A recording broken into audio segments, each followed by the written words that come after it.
Existen sucesos inexplicables que han quedado en la historia como eventos misteriosos sin resolver, por eso en este video hablaremos de 3 de ellos, los cuales han quedado en teorías y especulaciones que nunca fueron confirmadas ni resueltas.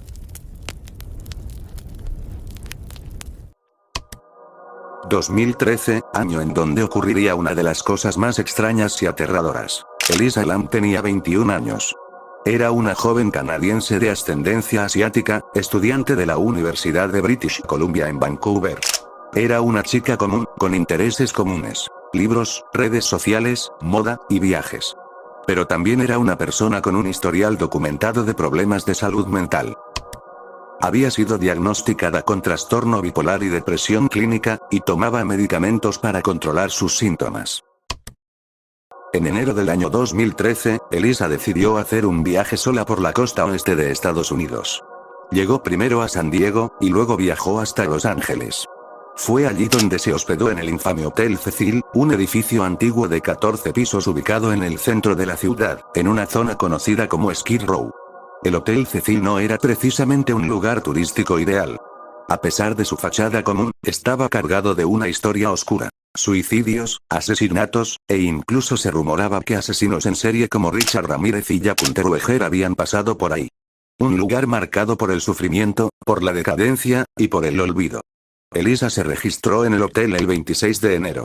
Al principio, compartía habitación con otras huéspedes, pero fue trasladada a una habitación individual después de que sus compañeras se quejaran de su comportamiento extraño. Según reportes, Elisa actuaba de forma errática, escribía notas incoherentes y parecía desconectada de la realidad. El 31 de enero, Elisa Lam desapareció. Tenía previsto dejar el hotel ese día para continuar su viaje, pero nunca se fue. Su familia, preocupada por la falta de contacto, alertó a las autoridades locales. La policía comenzó la búsqueda, pero no encontró rastros. Revisaron los pasillos, la calle, habitaciones, techos. Nada. Fue entonces cuando, días después, se publicó el ahora infame video del ascensor.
Elisa entra al elevador con actitud nerviosa.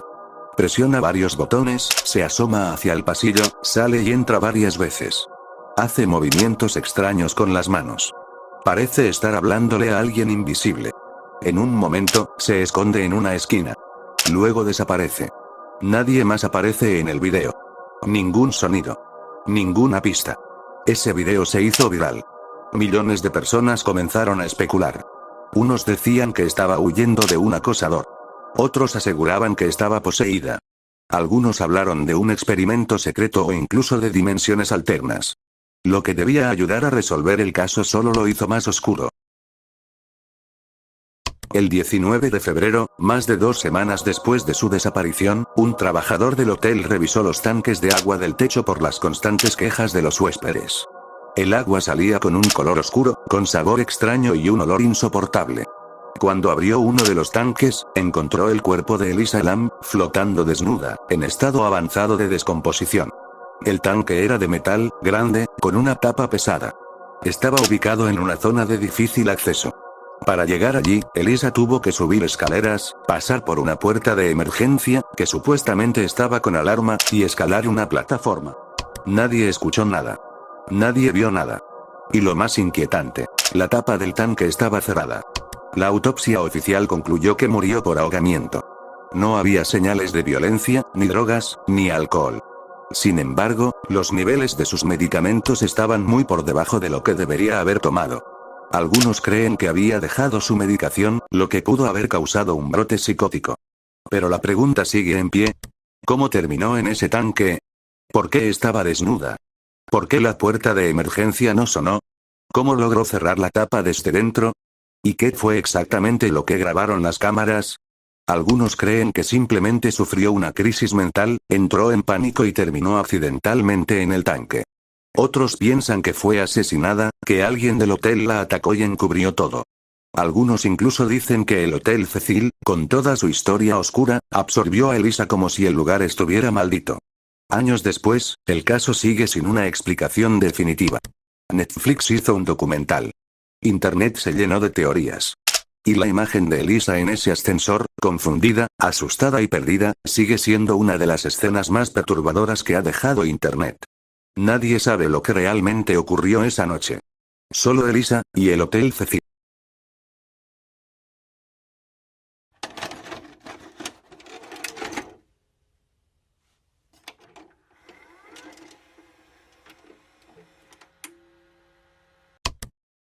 Nueve jóvenes. 9 excursionistas con experiencia. Una misión clara: atravesar los montes Urales en la Unión Soviética, en pleno invierno del año 1959. Todos ellos eran estudiantes del Instituto Politécnico de los Urales. Gente preparada, fuerte, acostumbrada a condiciones extremas. El líder de la expedición era Igor Yadlov, de ahí el nombre que con los años se le daría a uno de los misterios más escalofriantes de todos los tiempos: el incidente del paso Yadlov. El objetivo del grupo era alcanzar la cima de la montaña Otorten, una ruta de categoría 3, la más difícil. Pero nunca lo lograron.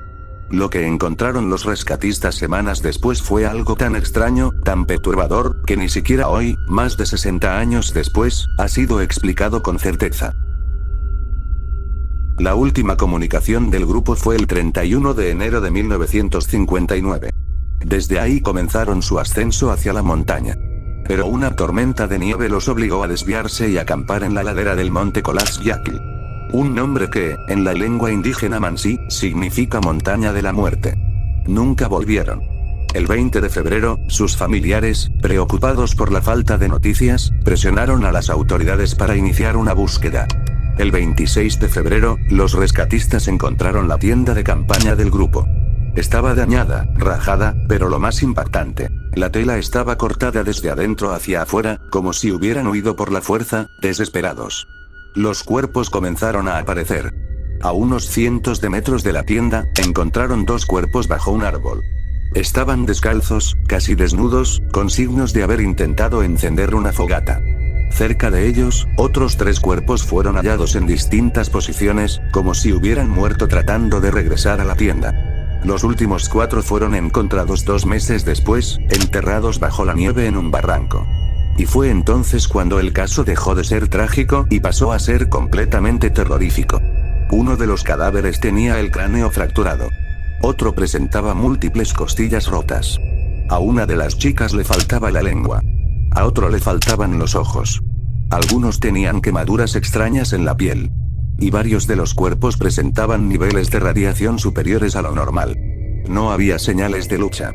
Ni de intervención humana. No había huellas de otros grupos. Y lo más extraño, muchos de ellos estaban sin ropa, en medio de la nieve, como si hubieran sufrido un episodio de desorientación extrema. Lo que hoy se conoce como desnudamiento paradójico, algo que puede ocurrir en los últimos momentos de una hipotermia severa. Las autoridades soviéticas cerraron rápidamente el caso, declarando que la causa de muerte fue una fuerza desconocida e irresistible. Esa fue la frase oficial. Y con eso terminó la investigación. Al menos oficialmente. Pero el misterio nunca murió. Con el paso de los años, surgieron decenas de teorías. Algunos creen que fue una avalancha, aunque las evidencias no cuadran con esa explicación. Otros hablan de pruebas militares secretas, bombas sónicas, armas químicas o radiación. También hay quienes creen que fueron atacados por tribus locales o por una criatura salvaje. E incluso hay teorías sobrenaturales. OVNIs, entidades, portales, o algo que habita en esa montaña desde antes del tiempo. En 2020, más de 60 años después, las autoridades rusas reabrieron la investigación y concluyeron que el grupo murió por una avalancha. Pero la explicación no convenció a nadie. La tienda no estaba completamente enterrada. Los cuerpos no presentaban signos consistentes con ese tipo de desastre. Y la radiación, las mutilaciones y el comportamiento del grupo siguen sin explicarse. El paso Dyatlov se ha convertido en una leyenda. Un lugar maldito. Un símbolo de lo inexplicable. Aún hoy, investigadores, curiosos y amantes del misterio siguen buscando respuestas en esas montañas heladas. Pero las montañas no hablan. Y los muertos, tampoco.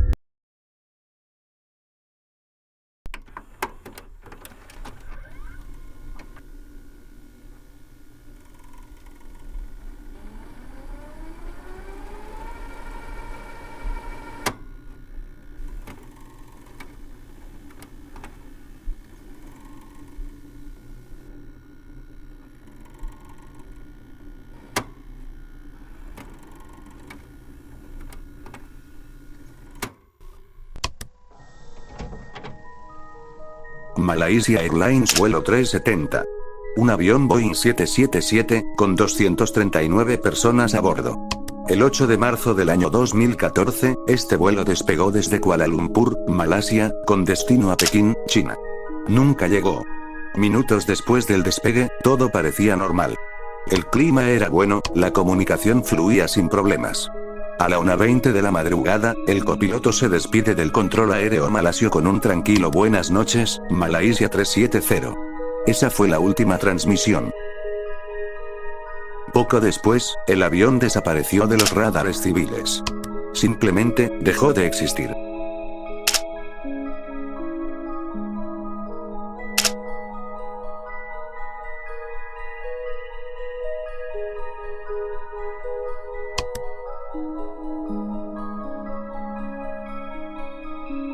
La desaparición del vuelo MH370 no fue inmediata para el mundo. En un inicio se creyó que había un fallo técnico o una desconexión momentánea. Pero conforme pasaron los minutos y luego las horas, se hizo evidente que algo mucho más grande había ocurrido. Los radares militares detectaron algo más. El avión, luego de desaparecer del radar civil, giró bruscamente hacia el oeste, alejándose completamente de su ruta original. Cruzó la península de Malaca, cambió varias veces de altitud y terminó volando durante horas hacia el Océano Índico. Nadie sabe por qué. Nadie sabe quién estaba al mando. Las comunicaciones del avión habían sido desactivadas manualmente. No hubo llamada de emergencia. No hubo señal de auxilio. Ningún mensaje de texto. Nada. Comenzó entonces una de las búsquedas más grandes y costosas en la historia de la aviación. Más de 20 países participaron en la operación. Se investigaron miles de kilómetros cuadrados de océano, islas remotas, zonas selváticas y pistas de aterrizaje abandonadas. No había ni una sola pista. Durante semanas, el misterio acaparó los medios de todo el mundo. Familiares desesperados esperaban noticias. Teorías surgían por todas partes. Desde un secuestro masivo hasta un accidente encubierto. Desde fallas mecánicas hasta conspiraciones internacionales. Pero no había respuestas. 120 días después, sin ninguna evidencia concreta, las autoridades declararon a todos los pasajeros oficialmente muertos. A pesar de no haber encontrado el avión, ni las cajas negras, ni una sola parte del fuselaje. Fue hasta julio del año 2015, más de un año después de la desaparición, que apareció el primer fragmento. Una parte del ala, conocida como flaperón, fue hallada en la isla Reunión, en el Océano Índico. Estaba confirmada. Pertenecía al MH370. Luego aparecieron otros restos. Paneles interiores, pedazos de ala, partes del tren de aterrizaje. Todos dispersos en lugares lejanos, como Mozambique, Mauricio, Madagascar y Sudáfrica. Pero el cuerpo principal del avión jamás fue encontrado. Ni las cajas negras. Ni los restos humanos. La investigación oficial intentó explicar la desaparición con base en los datos satelitales. Según estos, el avión voló durante 6 horas tras desaparecer, hasta quedarse sin combustible y caer en el Océano Índico. Pero esto solo generó más preguntas. ¿Quién pilotaba el avión durante ese tiempo? ¿Por qué desactivaron manualmente los sistemas de comunicación? ¿Qué ocurrió dentro de la cabina durante esas 6 horas? Una de las teorías más comentadas involucra al capitán Zaharia Ahmad Shah, piloto experimentado, con más de 18.000 horas de vuelo. Algunos informes filtrados sugieren que pudo haber despresurizado la cabina intencionalmente, dejando inconscientes a los pasajeros y copiloto, y luego desviado el avión hacia el sur en un acto de suicidio planeado. En su simulador personal de vuelo, se encontraron rutas similares a la que siguió el MH370. Pero nada concluyente. No había motivo claro. No había notas. No había señales previas de problemas mentales. Otras teorías más extremas hablan de secuestro, de intervención militar, de un apagón electrónico. Algunos creen que el avión fue derribado por error, y luego se ocultó la verdad. Hay quienes incluso sugieren que el avión aterrizó en secreto en una base remota, y fue destruido deliberadamente. Nada de eso se ha probado. La desaparición del MH370 no solo es un misterio técnico.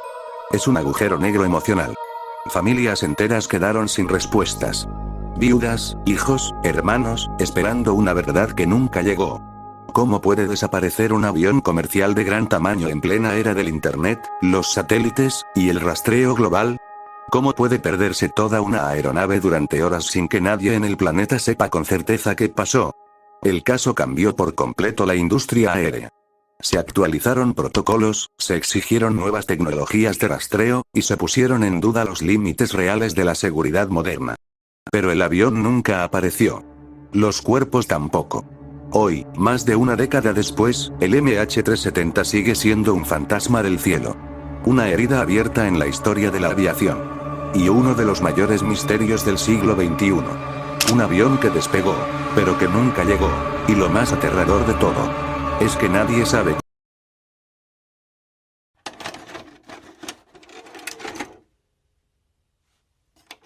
Gracias por ver